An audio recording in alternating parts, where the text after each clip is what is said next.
this lady's door. It's before we used my salesman, so we still went out and did bids. Knocks on this lady's door, and she answers it. She goes, "Well, you're the guy on Facebook." I said, "Well, yeah, this has happened a couple times." So I had a little skit. I said, "Well, yeah, because here's the thing. I'm too tight to be hiring somebody to be doing this stuff on Facebook. And if I did hire him, it wouldn't look like me." And we chuckled, we laughed a little bit, and we went in her backyard. And I said, I measured her yard, and I said, "Miss Customer, we do things a little bit differently. We use these steel posts called postmaster posts." And she goes, "The ones in the video, right? They're the ones that they're galvanized," or she didn't use galvanized. She goes, "They're coated to where they're not going to rust. And they have a warranty for life, right?" That's pretty much it. That's what I was going to talk to you about for the next 10 minutes. She had already pre-sold herself on me that I was going to be the guy coming out there, or my company was going to be the ones coming out there. She pre-sold herself that we were going to be talking to her about Postmaster steel posts. We use Postmaster. I understand there's other ones out there. We like Postmaster. She knew that. So my job was to show up, measure the job, and just tell her how much it was going to cost. I didn't need to explain to her who we were, or what we do, and why it should be important to her. She already watched the videos, late night, overnight, whatever, on her schedule. She knew me, she liked me, she trusted me. Why should you do video? Companies, so there's companies out there, the major corporations, use Nike for example. How many tens, hundreds of millions of dollars has Nike paid Michael Jordan to sell their tennis shoes? All the money. They paid him all the money. Because there was no one at Nike that built the brand themselves. There's no guy named John Nike out there selling shoes. So they had to pay Jordan a ton of money to be their spokesperson, to be their person. Well, I don't have tens or hundreds of millions of dollars to go hire Michael Jordan to sell a fence. So I'm going to stand in front of a camera and I'm going to tell people about Joe from Ozark Fence and hope that we're relatable, right? And it works. I knock on people's doors. So now, my sister Sarah, she runs our residential division. Now, when she knocks on the door, what do you think people are saying? "Where's Joe?" "Well, you're not Joe." So we're working on getting Sarah on camera now. And it's a process. We do a live on Fridays where it's just Ask a Fence Girl Friday.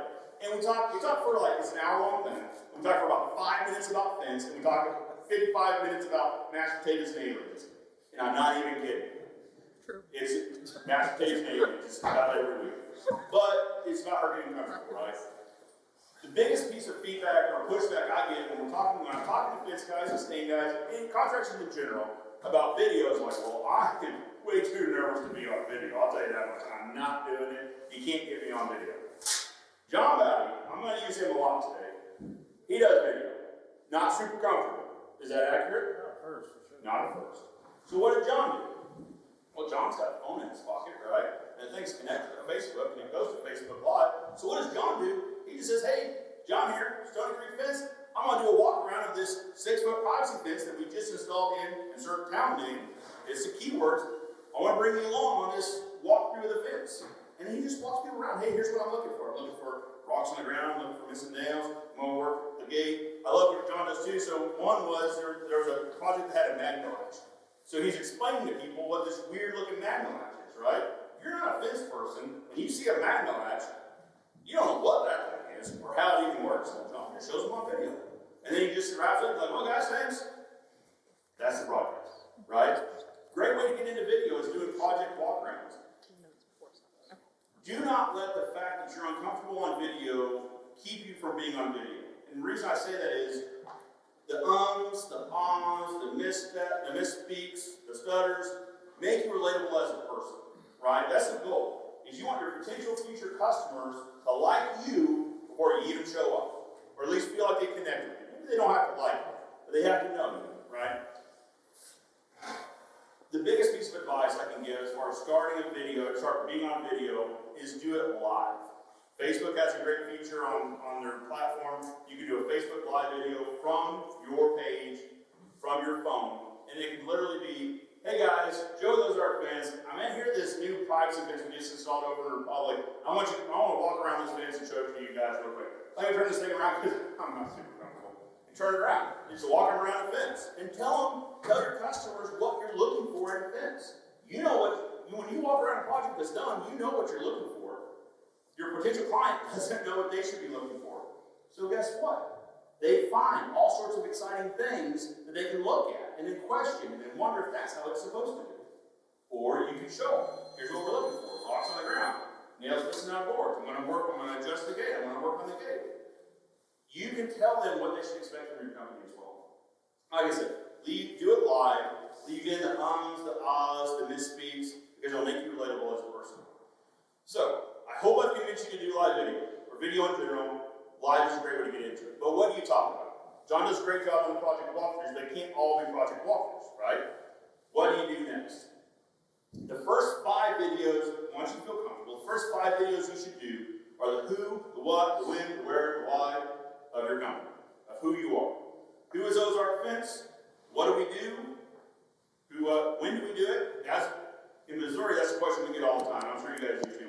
So there's a home show going on right now this weekend back home. And I guarantee the number one question is, so when do you guys start building the fence? I don't know, Monday morning about 6 o'clock. We build a fence all winter. They think we go off to Hawaii for the winter or something like that. It's like, listen, I do not charge nearly enough to be taking vacations all winter. We got bills 12 months a year. But it's a question we get a lot. So that's going to be the win. And guess what? We build a fence all winter long. John did one in the snow. Like, hey, here's 4 inches of snow. We're still building a fence. Because it relays a message to his clients that you don't have to wait for a fence. And actually, this is probably the best time to get a fence installed. Because you still need to build a fence in the wintertime. The when, the where. Talk about your service area. We service within a 30-minute drive to Springfield. So if it takes you longer than 30 minutes to get to your house from Springfield, you're probably outside our service area. And the why. Guys, the why is the most important video you can shoot. Why do you install fence? At Ozark Fence, I am super passionate about making a difference in children's lives. So that every fence we install, a percentage of that money goes to one of a host of charities. It could be Boys and Girls Club, it could be Big Brothers Big Sisters, it could be Diaper Bank of the Ozarks.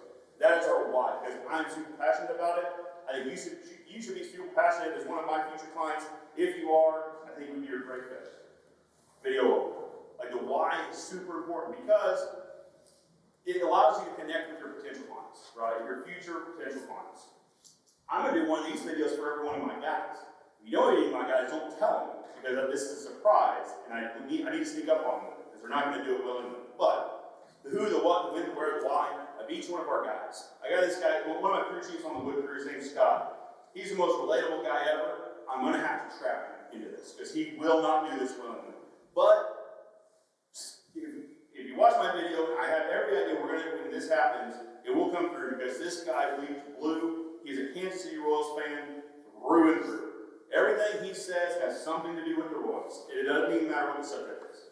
What I'm hoping is we shoot that video and somebody sees it. When Scott is out installing their fence in their yard, they go Royals. Now you're Scott. Like, how about that? How about them Royals last year? Like, whatever, rough year, but we'll get them next year. I want each one of my guys to be relatable too. Listen, this does several things. One, it builds my guys up, right? Because I hire rock stars. Everyone should be hiring rock stars, and they should feel like they are rock stars. It builds up my guys. It's good for my clients because it builds relationships with my team members before my team members ever show up. So my clients feel like they know the guys that are working in their yard. They're not 3 guys that just happen to jump out of a truck wearing orange shirts. It's Scott, and it's Tim, and it's whoever else is with Scott and Tim that day. It also, my plan is it's also going to be an incredible recruiting tool. So if out in the wild someone's watching a video where it's Ozark Fence saying, hey, you've got to know Scott. Because I know Scott and I like Scott a lot. I want Scott to talk to you because I want you to like Scott too. Who's going to watch that video and go, you know what? I don't really like working at this other place. No one talks about how awesome I am, but I'm a pretty awesome person. I think it's going to be an incredible recruiting tool too. So I think it's a win-win-win. Win 3 ways. The who, the what, the when, the where, the why of your business, followed by each and every one of your employees. Now, that's only so many videos. For us, that's 15 videos. It's not going to last very long. So what do you do after that? So there's a book. I've got 6 books over there. I've got 1 over here to give out. It's They Ask, You Answer by Marcus Sheridan. This should become your foundational knowledge on video production. You should read this several times, start shooting videos. So Marcus Sheridan was a partner in a pool company. Free housing collapse. They had like 2 years worth of work. They're building pools like crazy, which is what they're at now too. So not for nothing. They had years worth of work. And then the housing bubble burst. And they went from having years worth of work to not having any work. Pool's a luxury. Fences are a bit of a luxury too. His business went belly up, almost went belly up. They almost declared bankruptcy. He said, you know what we're going to do? We're going to shoot videos. I don't know what to shoot videos of. And he heard his receptionist enter her phone and, ask one of the 100 questions a day she got every day, all day. She came to the phone, she's like, I wish I could just tell everyone to answer this same question so they quit calling. Well, maybe I could do a video explaining why concrete pools are better than vinyl pools, or vice versa, or why kidney-shaped pools are better than rectangle pools, or why this is better than that. That's what he did. He shot a ton of videos, and his company still shoots a ton of videos answering the frequently asked questions. Believe me, if you're an owner-operator, you know the top 10 questions you get every single day, and you answer them the same way. If you have office staff, they will tell you the top 10 questions they get all the time. I know, because they tell me which videos I need to be shooting. Like, all right, the question we're getting this week is fill in the blank. And that's the videos we shoot, right? What does a fence cost? Number one. Well, guess what? I'm not going to talk about what a fence costs because it depends, which is what the video says. Like, everyone always asks what a fence costs. The answer is it depends. But nobody says nobody tells you what the price of fence depends on. Today, I'm going to tell you what the price of fence depends on. It depends on how much you need. Do you have rocks? Do you have gates? Do you have removal? Or you want to get pre-stained? On and on and on and on. Great video. When can you install it? Should have been handled in the who, what, when, where, what, but it's another great video.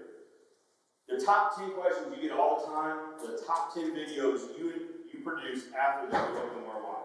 Again, with the ultimate goal of someone who has no idea who in the world in their town installs fence, watches some of these videos, and they go, you know what? John Bowdy guy, Stony Creek Fence, he installs some fence. And I know him because I've watched all his videos, and I watch his project walkthroughs, and so I know when my project's done, John's going to show up with his phone, and he's going to video this fence, he's going to make sure it's done. Right? That's the ultimate goal.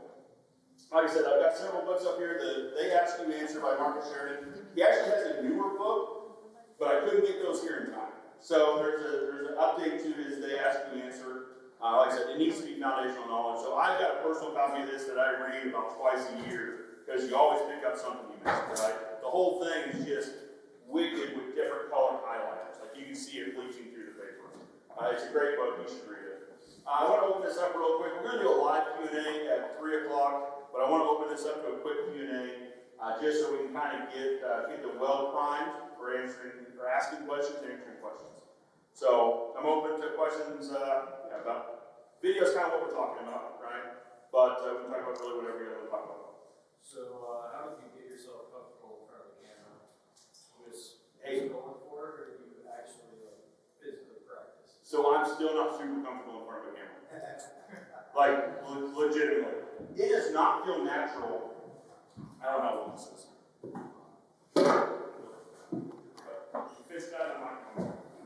This is not supernatural. To sit here and stare at the camera and then talk about fence. Like, this doesn't feel right. Like, that's not natural. You don't do that every day. We're fence guys. We're not TV reporters, right? And to make it worse, so when I started doing these videos, they were in my living room. And so what it'd be is my wife and kids would have to go to the playground for a little while. Be like, all right, go take the kids, go play for a little bit. I'm going to set up the kind of backdrop. I set up right behind me. I had some lights I had to set up real quick and get the video set up. Like, don't come back until I try to text you and take the videos from her. And then like an hour later, she's like, we're coming home. You better have this video. Like, it's the way that it goes. But that's where I started. Right? I started in my living room. Until finally she's like, it's winter and I'm not taking the kids anywhere, so you need to take your video somewhere else. I didn't have any room. So we rented a shared office space for $300 a month, and that's where I shoot my videos. So you want to talk about weird. I sit in a 10 by 12 office with that thing and a desk, that camera and a desk, and I just sit and talk about fence. Like, hey, you know what? Here's the top 5 reasons you should install a fence with cedar instead of pine.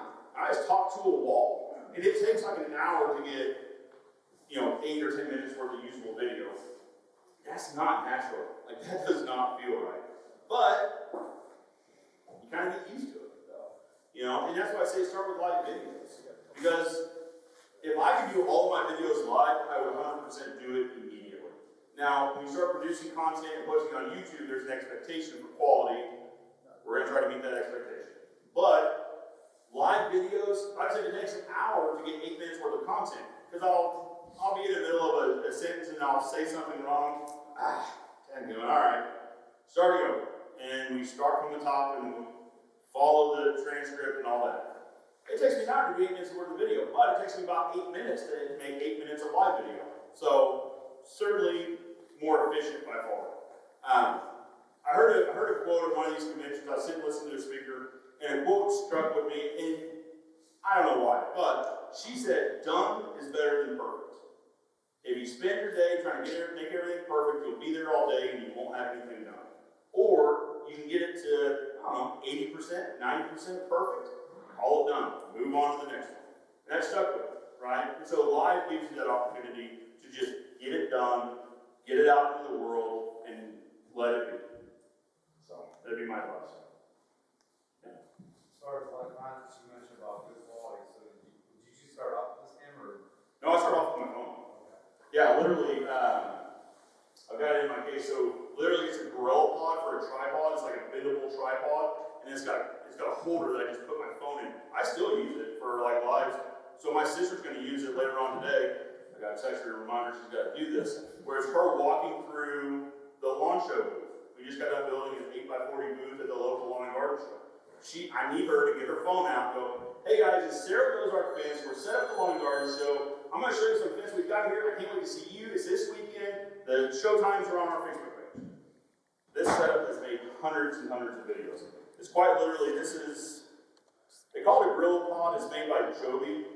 It's just, you can find these on, everything I buy comes from Amazon anymore. You can buy this thing on Amazon. This simply fixes to the top. Your phone gets inserted here.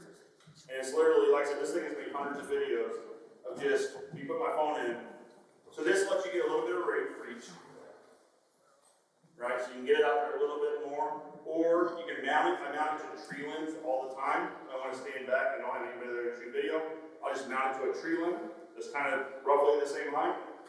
You can mount this thing to anything. I mounted it to my truck once. You can mount it to a side mirror on your truck. It works okay. Yeah, so everyone has a phone. Everyone has a smartphone. More than likely, everybody has a smartphone, right? And if you have a smartphone, you have the ability to shoot live video right. So eventually we did upgrade. I mean, we got nice mics, we got nice camera and all that sort of stuff. But it started out with this phone, and I still shoot video on this phone. I don't take all this on the road, like obviously it's on the road here. But if we're going out to a job site, I'm not schlepping all that stuff out to job sites and setting it all up. I'm going to get my phone, I'm going to get some decent lighting, I'm going to shoot it. And then you can improve from there, right? Because they sell, Rode, R-O-D-E, sells microphones that will plug into here, and they call them dead cats, and I don't know why. They got little furry dead cat things on them so the wind isn't a big deal. And so literally, so you can improve your audio quality, they just mount right on top, so you can mount a microphone. So, because one thing about phones, they don't have super great audio. You got great video, not super great audio. Yeah, so you can just slowly, surely improve your video setup until one day you can justify having equipment. We can justify it because YouTube pays us money to produce content now. So now we can justify getting a second camera. We're building out, we bought a new set of buildings for the fence company. They had what used to be an apartment in it, so now we're making it into a YouTube studio. We can justify that by saying, YouTube brings in right now, and now understand this, we're a small, in the YouTube universe, we are the tiniest of channels possible. We have 17,000 subscribers. I am super proud of that. But there's channels, so April Wilkerson, if any of you watch my content, I did a video reacting to April Wilkerson. She has like 1.5 million subscribers. She just did a video with Tim the Toolman Taylor. She's big peanuts in YouTube, right? My channel is not on her radar, but it makes like $4 grand a month. So we can justify to buy a second camera. We can justify to put panels on the wall. If we shut down for 2 weeks because this weather storm coming through, right? Now that I bought this building, I got a check coming, or a bill coming every single month for the payment on this thing. Well, now I've got a little bit of a safety net. YouTube pays roughly, half the payment on that, or it can, if I need it to. So, start small. Sorry, I go down rabbit hole. I'm gonna try to bring it back around. Start small. You got a phone. You got a smartphone. You can literally do a live video today from the phone, and then you'll get a grill pot so you can set it up. And you can literally, this thing will go. I mean, you can set this thing up anywhere, right? You can grab all sorts of good stuff. Yeah. So I mean, you can start simple. Here's the thing. My thought on this is,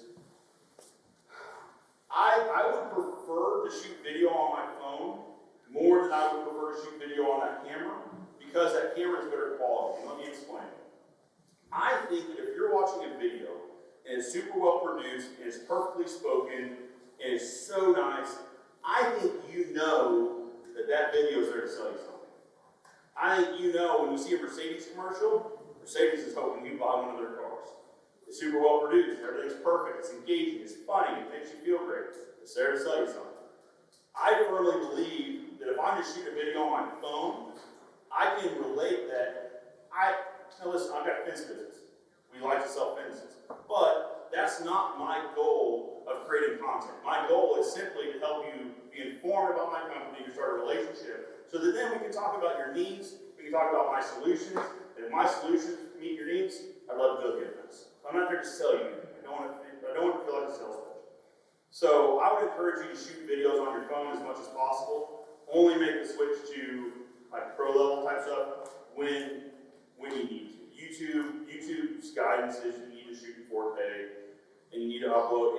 They've got some requirements, but if you're doing YouTube or Facebook Live on your Facebook page, it's absolutely your phone all day.